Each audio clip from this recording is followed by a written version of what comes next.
ओम उमा महेश्वराय नमः। आप सभी को हरतालिका तीज की हार्दिक शुभकामनाएं। आज की इस वीडियो में आप जानने वाले हैं हरतालिका तीज की पूजा विधि के बारे में, किस प्रकार से इस दिन पूजा की जाती है, कितनी बार पूजा की जाती है, पूजा का विधान क्या है, कौन सी बातें आपको इस दिन जरूर से ध्यान में रखनी चाहिए। अगर किसी महिला को इस दिन पीरियड्स हो जाते हैं तो पीरियड्स में आप पूजा कैसे कर सकते हैं और इस व्रत का पालन कब किया जाता है, यह सारी बातें आज के इस वीडियो में आप जानेंगे। हरतालिका तीज का व्रत हर साल भाद्रपद मास के शुक्ल पक्ष की तृतीया तिथि को मनाया जाता है। मान्यता है कि इसी दिन देवी पार्वती ने भगवान शिव को कठिन तपस्या के बाद पति रूप में प्राप्त किया था। सभी सुहागिन महिलाओं के बीच में यह व्रत बहुत ही खास होता है, क्योंकि इस व्रत को एक तो बहुत ही कठिन नियमों के साथ रखना होता है। यह व्रत निर्जला रखा जाता है। जिस तरह से छठ की पूजा होती है नहाय खाए के साथ, उसी तरह से यह व्रत भी प्रारंभ होता है। एक दिन पहले ही आपको शुद्ध सात्विक भोजन करना होता है और अगले दिन आपको पूरे 24 घंटे के लिए निर्जला रहना होता है। हालांकि कुछ विशेष परिस्थितियों में इस व्रत को आप जल और फल दोनों के साथ में भी रख सकते हैं। जैसे कि कई बार परिस्थितियां ऐसी होती है कि कोई प्रेग्नेंट लेडी हो या स्वास्थ्य ठीक ना हो, तो ऐसी स्थिति में भी आप इस व्रत को जल और फल के साथ रख सकते हैं। लेकिन आपको जिस तरह का भी व्रत रखना होता है उसका संकल्प आपको सुबह के समय जरूर लेना होता है। फिर दिन भर उसी तरह के नियमों का पालन करना चाहिए, क्योंकि निर्जला रखने से दिन भर में हो सकता है आपको बहुत ज्यादा वीकनेस हो जाए। तो इन सब से बचने के लिए आपको क्या नहीं करना है, यह बातें भी आपको बताएंगे। अगर आप हरतालिका तीज की पूजा विधि के बारे में, पूजा के शुभ मुहूर्त के बारे में जानना चाहते हो तो उसकी वीडियो भी हमारे चैनल पर अपलोडेड है, जिसमें आपको पूजा के तीनों शुभ मुहूर्त के बारे में बताया जाएगा। क्योंकि हरतालिका तीज की जो पूजा होती है वह दिन में सुबह और शाम तो होती ही है। एक तो मुख्य पूजा होती है शाम को प्रदोष काल के समय, जिस समय व्रत की कथा पढ़ी और सुनी जाती है। लेकिन सुबह के समय जब आप संकल्प लेते हैं तो उस समय पूजा की जाती है। तीसरी पूजा होती है अगले दिन जब आप व्रत खोलते हैं। तो व्रत खोलने का शुभ मुहूर्त क्या है, इसकी जानकारी हमारे चैनल पर अलग से अपलोडेड है, आप उस वीडियो को जरूर देख लीजिएगा। अब बात आती है कि इस व्रत को कैसे रखना चाहिए, पूजा विधि क्या है। तो देखिए, हरतालिका तीज के लिए जो भी आवश्यक पूजन सामग्री है वह आपके पास होनी चाहिए। एक दिन पहले ही आप सुहा की जो भी सामग्री है, जो भी सिंजारा देना होता है, सिंजा में बायना देना होता है, जैसे सुहाग की सामग्री और वस्त्र वगैरह, या आपकी जैसी भी सामर्थ हो जो भी आप देना चाहे, सुहा की सामग्री जरूर देनी चाहिए। दक्षिणा जरूर रखनी चाहिए। इसके अलावा आप वस्त्र दे सकते हैं, कुछ भी गिफ्ट करने वाली चीजें दे सकते हैं, और वो भी आप पहले ही लाकर रख ले। सुहाग की जो भी सामग्री आप लेकर आए अच्छे से चेक कर ले, कोई भी चीज टूटी हुई ना हो, खराब ना हो। और आपको इस व्रत के लिए बालू चाहिए होती है। बालू हमेशा नदी तालाब के आसपास की जगह से लानी चाहिए और उसमें गंगाजल मिलाकर ही आपको मूर्तियां बनानी चाहिए। इस दिन भगवान गणेश की, भगवान शिव शंकर की और मां पार्वती जी की मूर्ति बनाकर इनकी गणपति भगवान को सिंदूर का तिलक, देवी पार्वती को सिंदूर का तिलक और भोलेनाथ को चंदन का तिलक लगाया जाता है। भोलेनाथ को सफेद फूलों की माला, गणपति भगवान को और देवी पार्वती को लाल फूल अर्पित किए जाते हैं। आज की पूजा में आपको चौकी जरूर लगानी चाहिए। एक साफ चौकी पर साफ पीला या लाल वस्त्र बिछाकर उसके ऊपर ही मूर्तियों को स्थापित करके आपको पूजा करनी चाहिए। अगर हो सके तो कलश की स्थापना भी आप कर सकते हैं। यदि ऐसा संभव ना हो तो बिना कलश की स्थापना के भी आप पूजा कर सकते हैं। जिन लोगों के पास मिट्टी की मूर्तियां नहीं हो, ना बना पाए हो, तो आप तस्वीर की पूजा भी कर सकते हैं। शाम को आपको तस्वीरों को भी स्नान कराना होता है। किस प्रकार कि आप एक लोटे में, तांबे के लोटे में आप जल भर ले, शुद्ध गंगाजल उसमें रख सकते हैं। उसमें आप फूल डालकर सामने एक बर्तन रखकर मन में यह भाव करते हुए कि आप सबसे पहले विघ्नआता भगवान गणेश को, फिर भोलेनाथ को और मां पार्वती जी को स्नान करा रहे हैं, उन पर छींटा देते हुए आप उस पात्र में जल डालते रहिए। इस प्रकार से आप मूर्तियों का स्नान करा देंगे। अगर आपने मिट्टी की मूर्तियों का स्नान कराना है तो आप उन पर भी इसी तरह से स्नान कराएं और फिर जो यह पात्र में रखा हुआ जल है, इसे आप अपने घर में या आसपास जो भी गमले आपके हो उन पर आप विसर्जित कर सकते उनमें विसर्जित कर सकते हैं। लेकिन यह जल आपको तुलसी जी के पौधे में नहीं डालना चाहिए। अब आपको प्रार्थना करनी चाहिए कि हे गणपति महाराज, हे भोलेनाथ, हे देवी माँ, आज मैंने हरतालिका तीज का व्रत रखा है। अब आप कृपया यहाँ पर पधार कर मेरी यह पूजा, मेरा यह उपवास स्वीकार कीजिए। इसके बाद आपको अग्नि देवता का आह्वान करके दीपक जलाना चाहिए। अगर आपने कलश की स्थापना की है तो कलश में स्थापित सभी नवग्रहों का आपको ध्यान करके उनका पूजन भी करना चाहिए। मूर्तियों को आप तिलक लगाएं, उनका श्रृंगार करें, उन्हें वस्त्र अर्पित करें। आज आपको भगवान शिव को जनेऊ अर्पित करना चाहिए, भगवान गणेश को जनेऊ अर्पित करना चाहिए और माँ पार्वती को श्रृंगार की सामग्री अर्पित करनी चाहिए। श्रृंगार की जो भी आवश्यक सामग्री है वह देवी माँ को छुआ कर आप उन्हें एक तरफ रख दीजिएगा और बाद में इसका दान आपको कर देना होता है। दान आप आसपास मंदिर में जो भी पुजारिन होती है उन्हें दे सकते हैं, या आप यदि सुहागिन है तो इस सामग्री को आप खुद भी बाद में इस्तेमाल कर सकती है मंत्रों का जाप करते हुए, जैसे कि ओम उमा महेश्वराय नमः, ओम नमः शिवाय, और गणपति भगवान की पूजा करते समय ओम गम गणपते नमः इस मंत्र का जाप करते हुए आप उन्हें भोग लगाए। भोग में आप लड्डू, मोदक का पान, सुपारी, इलायची का भोग गणपति भगवान को और भगवान शंकर को फल मिठाई का भोग लगा सकते हैं। भांग, धतूरा, बेलपत्र, शमपद्र का भोग लगाए और देवी पार्वती को आप फल मिठाइयों का भोग लगाए, या जो भी भगवान आपने आज के दिन बनाए हैं, गुजिया, मालपुए या पक्का भोजन, आप उनका भोग शाम के समय लगाएं। शाम के समय ही आपको इन सब चीजों का भोग लगाना है। सुबह की पूजा में आप केवल फल या मिठाई का भोग भी लगा सकते हैं। अगर आपके पास शिवलिंग है तो शाम के समय आप शिवलिंग का अभिषेक कर सकते हैं।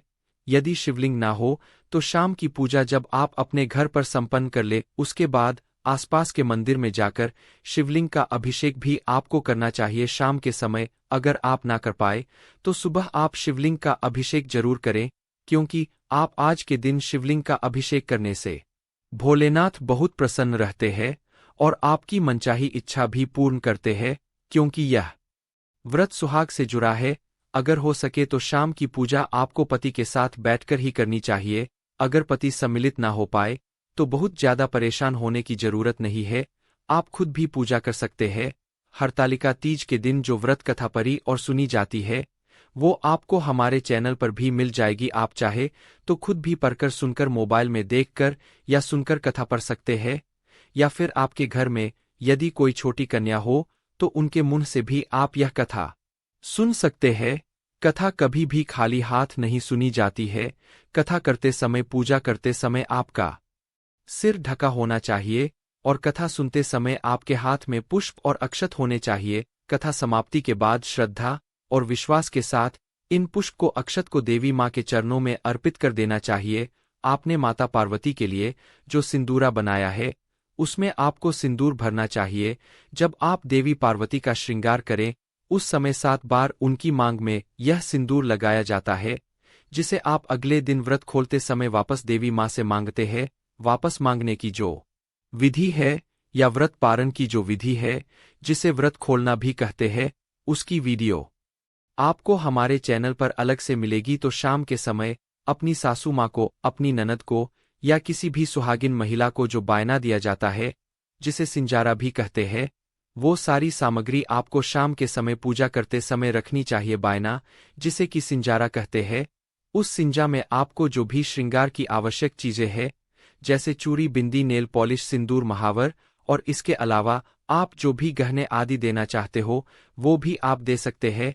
चूड़ी बिंदी के साथ पायल बिछे भी दे सकते हैं आप। इसके अलावा जो भी वस्त्र है, कुछ भी आप गिफ्ट करने वाली चीजें हैं वो भी रख सकते हैं। साथ में कुछ फल या मिठाई और दक्षिणा जरूर रखें। कोई भी दान हो, कोई भी बायना हो, बिना दक्षिणा के वो अधूरा ही रहता है। तो आप जिन भी महिला को ये सिंजारा देंगे उनके चरण छूकर उनका आशीर्वाद भी जरूर ले। कई बार आजकल न्यूक्लियर फैमिली होने के कारण लोग पति पत्नी एक साथ ही रहते हैं, साथ में बाकी फैमिली नहीं रहती है।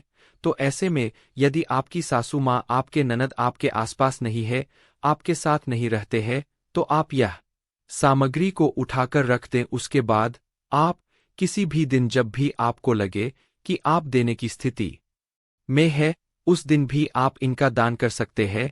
यदि किसी महिला को पीरियड्स होते हैं, तो वह उसके बाद में जब भी शुद्ध हो जाए, तो उसके बाद यह सिजार की जो भी वस्तुएं हैं, जो भी सामग्री है, वह अपने परिवार की महिला को दे सकती है।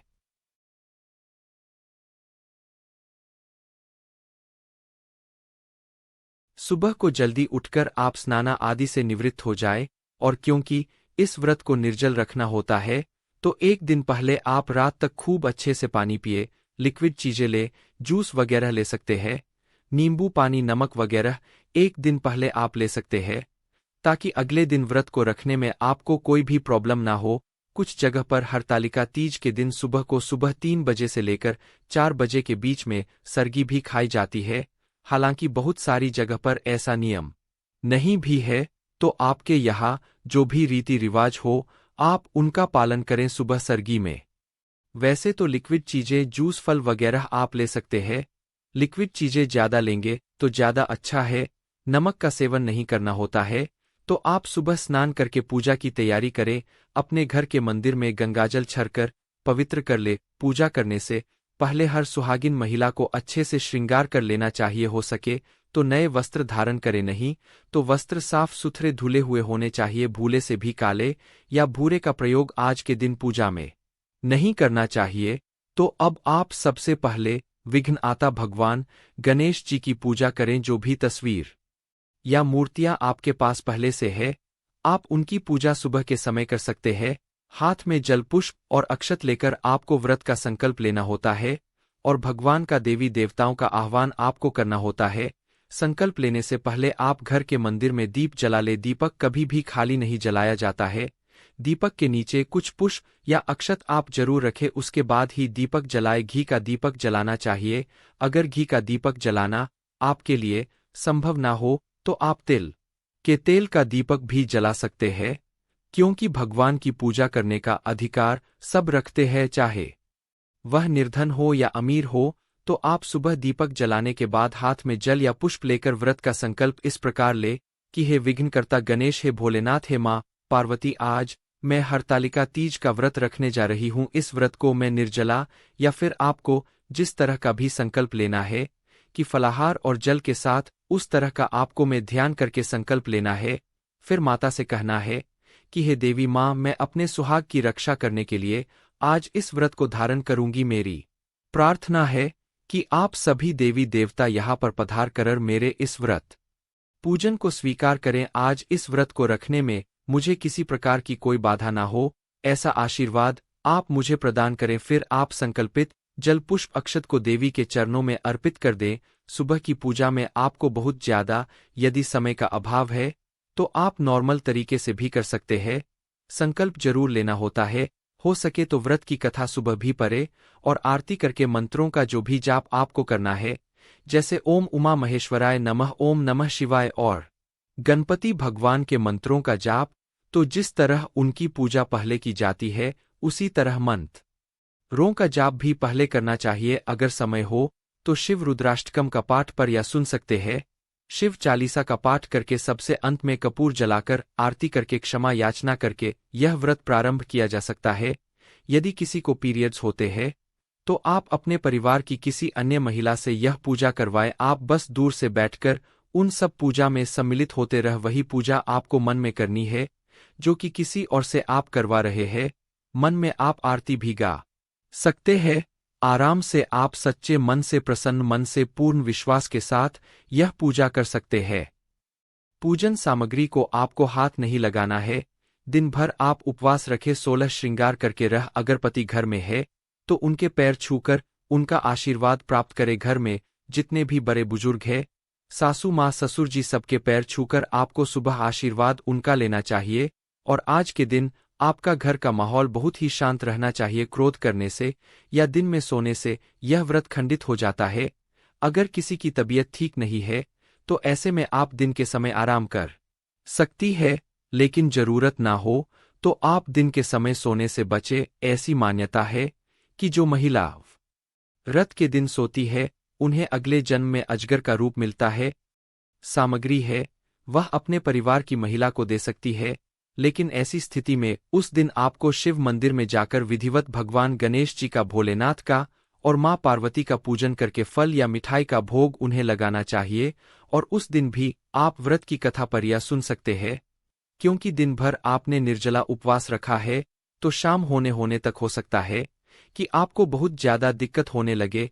आप बस भगवान का ध्यान रखते रहे, माता पार्वती से शक्ति मांगे, सामर्थ्य मांगे कि वह आपके इस व्रत को सफल बनाए, आपके व्रत को स्वीकार करे बहुत ज्यादा। अगर प्यास लगे, आपसे रहा ना जाए, तो आप कुल्ला कर सकते हैं, लेकिन कोशिश करें कि यह जल आपके गले से नीचे ना उतरे। जो भी महिला इस व्रत को निर्जल नहीं रख पाए, फलाहार करना चाहती हो, तो शाम की पूजा करने के बाद आप पहले शुद्ध सात्विक चीजों का भोग भगवान को लगा ले, माँ पार्वती जी को लगाए। उसके बाद आप खुद जल ग्रहण करके और फलाहार करके इस व्रत को खोल सकती है। फलाहार में भी आपको कोशिश यही करनी चाहिए, नमक का सेवन ना करें। आप केवल फल वगैरह ले सकते हैं, जूस ले सकते हैं, जल ले सकते हैं, और उसके बाद आप अगले दिन सुबह व्रत का पारण करने के बाद शुद्ध सात भोजन से अपना व्रत खोल सकते हैं। आज के दिन अपने घर को हो सके तो सुंदर से सजाना चाहिए। मंदिर में आप रंगोली बना सकते हैं। आज के दिन आप केले के पत्तों से मंडप भी बना सकते हैं, क्योंकि कोई भी पूजा पाठ यदि आप करते हैं तो उसे सच्चे मन से लगन से करनी चाहिए। अगर परिवार में किसी भी महिला ने हरतालिका तीज का व्रत रखा है, तो परिवार के बाकी सदस्यों को चाहिए कि वह व्रती महिला की सेवा करे, उन्हें आज के दिन कम से कम काम करने दे, घर का माहौल अच्छा रखें, किसी भी तरह का क्लेश झगड़ा या कोई भी तरह का काम ना हो जिससे व्रती महिला को किसी भी तरह का मानसिक तनाव हो। यह थी आज की वीडियो। उम्मीद है जानकारी आपको पसंद आई होगी।